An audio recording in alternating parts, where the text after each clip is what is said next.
develop a way of talking about it than recording it and sending it to me.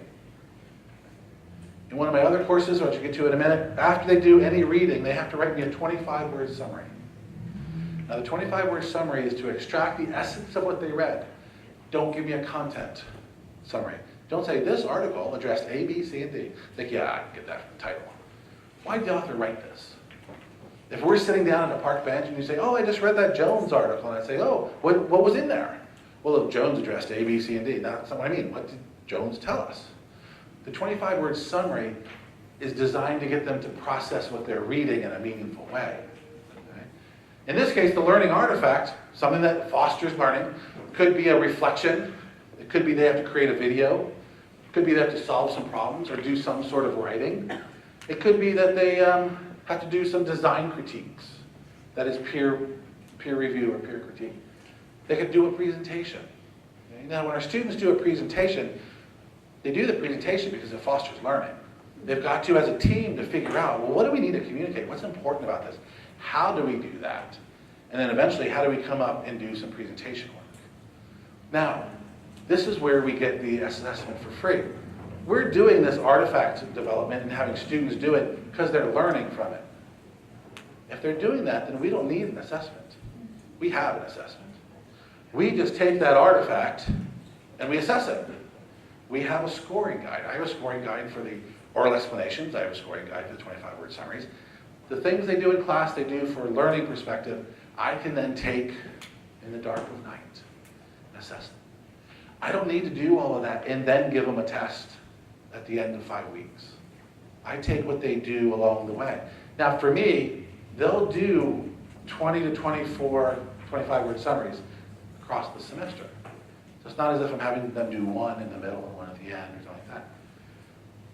But they're built so students learn from them. Now, in some courses, you have to really work to figure this out.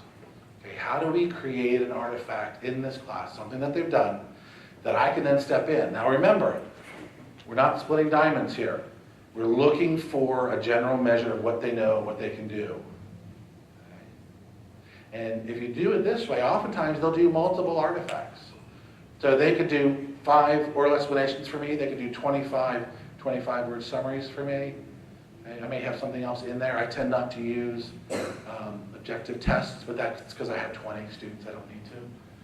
But the whole idea here is we can take that artifact and we can assess it without adding another assessment layer. So this is what I call assessment for free. Unfortunately, that hasn't caught on. The rest of the world calls this course-embedded assessment. Okay, so the assessment is built into the course. We don't need another layer on top. Okay, does that make sense? So the challenge is to design the course so you have these.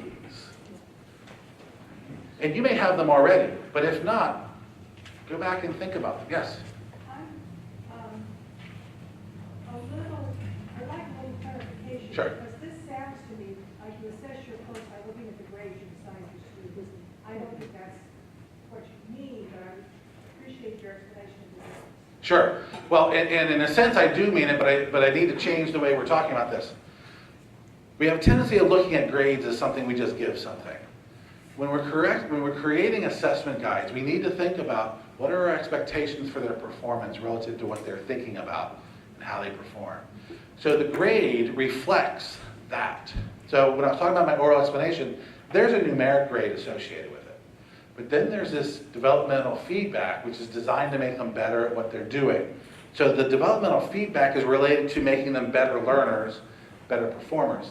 The score is I need something that I can then say, they can do these 25-word summaries, or they have read the article and made sense of it. So in some sense, we have to be able to quantify at some level some of the things that we're doing. Okay? Otherwise, we're left with that just felt like an A.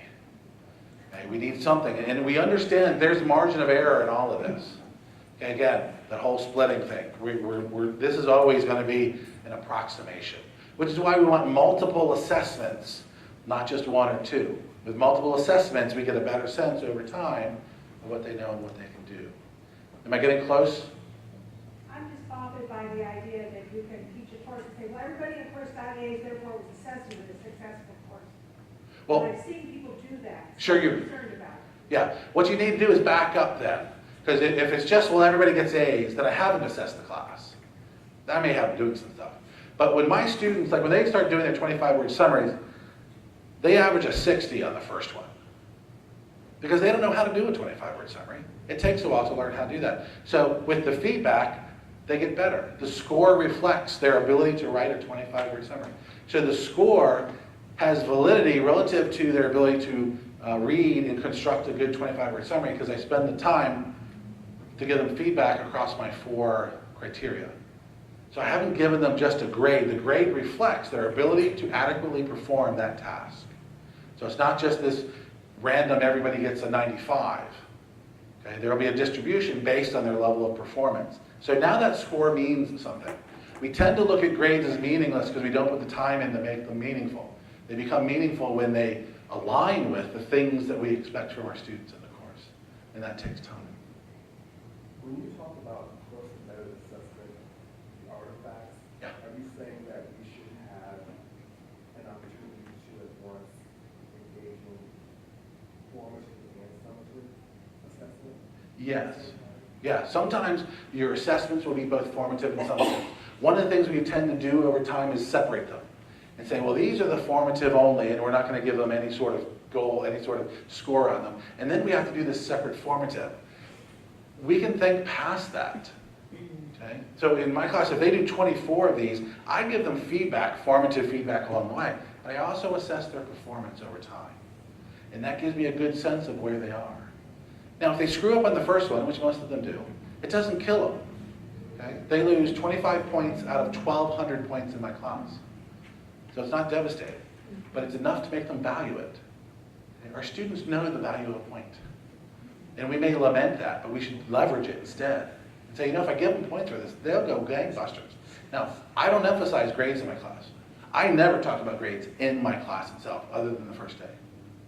They receive all feedback and grades outside of class. Because I don't want to bring that in if I don't have to. Okay. So part of making this not just, well, they've got a bunch of these scores and we add them and that gives them their grade. Each one of those scores has to be aligned with a performance evaluation.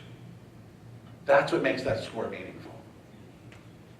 Okay. Then when I know out of my 24, they've gone from 60s to 95s, I know that there's growth there, and now I know that they can do these and they're reading better. Okay. So it's not, we're not giving grades. They earn them by, this is their performance level, here's a score that represents that. Does that make sense? Okay. And this may require more discussion as we go, because everybody's really quiet. But this is part of thinking our way through some of these things. Now, what we can do is we take these artifacts. These are things they're doing in class as part of the learning process. We can assess them. Now, that feeds back into some representation of what they know and what they can do. It gives us information to draw that conclusion. What we can also do is take this assessment and align it with one of our program goals. So if our program goal is, can students, in this case I think it was about basic knowledge of this domain. Well, if this artifact has something to do with basic knowledge of that domain, then it can serve as a representation for that level of assessment. I don't need to create a whole nother big multiple choice test to see if they've done that. This becomes part of the class. The reason for doing this is that we then don't need a level of strictly, what's the word I'm looking for? The box. You ever have a word that just goes right out of your head? Not course, but program. Thank you, yes. We don't want to have to create program level assessments top down. Because what happens then is, one, students don't understand it. So I'm taking all these assessments for this class. And I understand what those do, that relates to my grade. Well, then I have to take this other assessment. It doesn't count for anything. But I'm supposed to take it seriously and be meaningful. But how does it relate back to me? So why am I doing this? And so they have a hard time understanding that. So the whole idea here is, can we relate what we're doing in the class directly to that. And this is where communication comes in. We need to know what outcome 1 is so we can build it into our course. And however we're assessing 1 in our course becomes the assessment for the program. So I don't need a separate assessment. I just need to communicate and understand that that's what I need my course to do for me. Okay? Now, if doing that is outside the bounds of your course, then that outcome shouldn't be in your course, meaning it shouldn't align to that course. It should somehow make sense to be in your course. Does this make sense? All right. Now, here's the question that was asked earlier. Well, all these different courses and all their different assessments may be worth different points. They may be evaluated differently. One may be a presentation, one might be writing, one might be going out interviewing people and writing a research, and that is completely fine. What we need is a conversion. We need to get all of these A's on the same measurement. So what we do is we take whatever our course is. So this is mine for the summaries. It's worth 50 points, and this is an earlier version. What I need is I need to convert that into something in which all of those A's agree. And so what you do is you create a small version for the program level. Okay? So in this case, the one that you're using right now is you've got 1 is does not meet expectations, 2 is approaching baseline, 3 is meets baseline, and 4 is exceeds baseline. Every one of these A's has to end up in that format. All we have to do to convert this is what I am assessing that A on is worth 50 points. I just need to write a conversion. 46 to 50 points is the number 4, exceeds expectations. 40 to 45 is meet expectations. 30 to 39 is approaches, and less than 30 is does not meet. Once I have that, I can give that to anybody, and they can convert all my scores for me. Or somebody who's a computer whiz can stick all that in somewhere. As a faculty member, I don't need to be involved once I have this squared away. I just need to be able to give you students' scores. The program level doesn't need student level data. They can strip out who this person is. They just need to convert the scores into 1 through 4. But the scores have to be related not to the artifact, but to the outcome. Correct, but the artifact was created with the outcome in mind. If the artifact is created to assess one outcome. Correct. If the artifact is 50 points that also assesses multiple outcomes, you would need multiple numbers for the outcomes or your data wouldn't tell you. Correct. So the whole idea is if I have an artifact that aligns very well or perfectly with that assessment, then I don't need to do anything. It could be that this artifact has different components and only this middle component relates to that. So then what I need is I need a conversion based on these 15 points. And I'm going to need this 15-point value extracted. So in this case, in my grade book, I might have, this is, out of the 50 points, this is what they earned. For a program level evaluation, here's the 15-point column. I give the 15-point column to somebody else. They make the conversions, and I'm done with it. So there are times when this could get complex.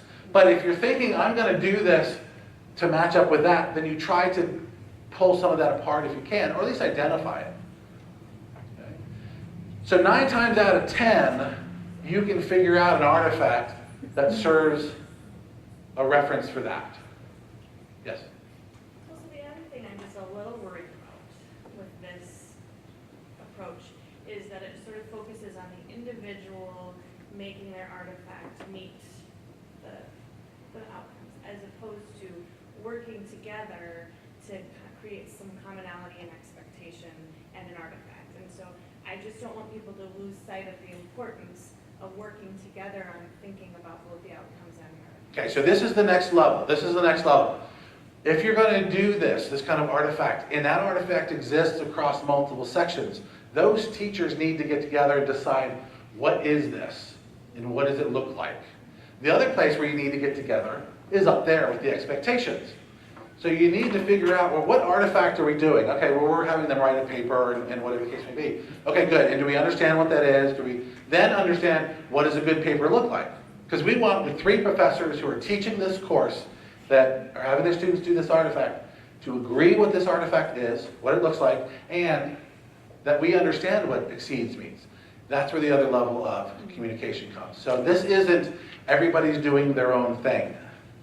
So if I'm teaching an intro English class and there's 12 sections of it, and we all have them doing some writing that's going to align to that, we need to get together and sort it out. And then we need to do what's called norming. We all get in and we look at artifacts. Together we assess them until we can agree this is the exceed level, this is the meets level, those kind of things. So that kind of work is going to be built in. Yes? I just want to build on Leandra's statement because also everybody in 105L, 205L, 215, they need to, all of those instructors that are working with that first outcome need to get together because if there's going to be any scaffolding going on throughout that learning outcome, the people in those where it's introduced and reinforced, if they're introducing something different than what's being assessed in those top 2 classes, you've got a cluster. Exactly. And that's part of building, you need to do that anyway. You need to do that in constructing that program. So if I'm constructing a program in chemistry, whoever's doing Chemistry 101 needs to understand what 102 is, and 102 needs to do 101. So you're doing that anyway. Part of this is just, can we agree on what exceeds looks like? So a lot of these is building a program from the ground up and saying, we actually know how our courses relate to each other so that by the time they get down to 455 in here, we have built up that mastery over those 4 or 5 courses. Okay? And that needs to happen anyway, because you're not going to become mastery by just doing that last capstone course. Okay? All right, time for me to go. Let me just see what the next slide is to make sure. Okay. Can I get 2 minutes? Okay, all right. Gen Ed shuffle. So let me, now that we've got that, and I know this is, I haven't completely sold you on that, and I get that. So part of this is just getting this into your head. When we look at Gen Ed, when we look at the Hamline plan, things get one step weirder. Okay? As if it needed to be weirder, but it gets one step weirder. So if we take a look at a map, our formal reasoning, interpret and make use of symbolic and abstract representations, so that's one of them. Okay? Where is that? Now I just pulled these out. I don't know if they're taught in these courses or not, but it could be that Learning Artifact 3 can be met by taking any of these 3 courses. Now, or 4 courses. Oftentimes, especially at that Gen Ed level, there's courses in different departments that meet that particular outcome. So we teach blah, blah. You know, technically, I mean that. There's a course in pedagogy. How do we approach it? How are we going to assess it? Presentation, project, argument, and text interpretation that aligns hopefully with these. And I'm just stealing language when I was looking online. They're worth different points. But what we need to do is what we need to do in the previous one as well. We need to figure out, I didn't have room to put the ones, but how does this 100 points convert to 1, 2, 3, 4? How does the 50 convert? How does the 100 and the 200? This is where we get back to communication. In order to do this, these departments need to come together and decide what exceeds means. Okay? In general. Now, exceed will look different in chemistry than it does in philosophy. But we need to have a general sense. Exceed means up there. So it could be that not a lot of students are going to go with exceeds. We're going to have more people means.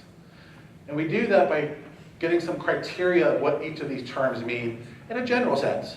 And then the departments get to come in behind and say, with those general descriptors, what does exceeds, means, and approximates or approaches mean in anthropology? What does it mean in theater? Okay? So that's where you come up with paragraphs that help us to explain. And hopefully a lot. Okay? So this is kind of what the process looks like and making it transparent. And I find making it transparent involves 2 things. One, just a 1-sheet guideline, and 2, putting it in your syllabus. So students kind of understand how these things are related. Does that make sense? Okay. Think about it, process it over time. I'm not here to sell it. I don't have a book coming out on how to make this, but a way of getting around some of these things and relating them. So I think it's lunchtime. So thank you for being here this morning and participating.